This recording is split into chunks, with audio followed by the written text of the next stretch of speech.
பளிச்சு பளிச்சுன்னு எழுதுறாங்க, குட்டி குட்டியா எழுதுறாங்க.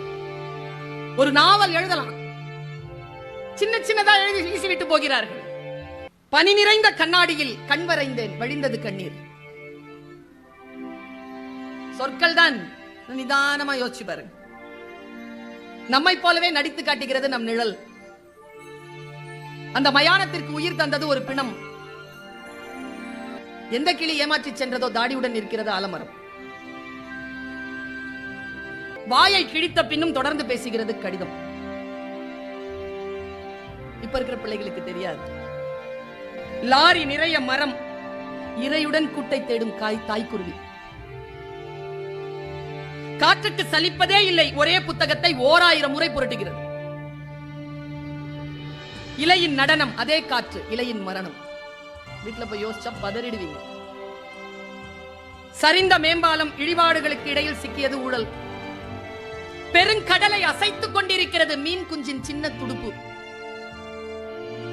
மீன் குஞ்சுதான், துடுப்பு சின்னதுதான், அசைத்துக் கொண்டிருப்பது பெருங்கடல். நாம சின்னவங்க தான், சின்ன வாய்ஸ் தான், சின்ன குரல் தான், சின்ன வயது தான், அசைத்துக் கொண்டிருப்பது பெருங்கடலை என்று நினைக்கின்ற பொழுது பதறுகிறது நமக்கு மனம். சொற்கள் அப்படித்தான். காக்கை கூட்டில் காத்திருக்கும் இசை, குயில் முட்டை. எனக்கு ரொம்ப ரசிச்ச ஒரு கவிதையை சொல்ற பாருங்களேன். பாருங்க, ஊதாங்குழல் இசைக்கிறாள் அம்மா, ஊதாங்குழல் இசைக்கிறாள் அம்மா, நடனம் ஆடுகிறது நெருப்பு.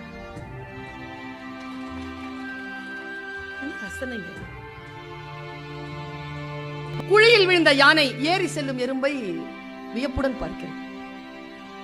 விழுந்த பின்னும் பறந்து பார்க்கிறது பறவையின் இறகு. விழுந்த பிறகும் பறந்து பார்க்கிறது பறவையின் இறகு. மயிலிறகு குட்டி போட்டது பள்ளியின் நினைவுகளை.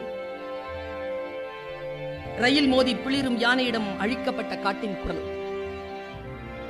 இந்த சிந்தனை வர வேண்டுமா? வாசிப்பு பழக்கத்தை கைக்கொள்ளுங்கள்.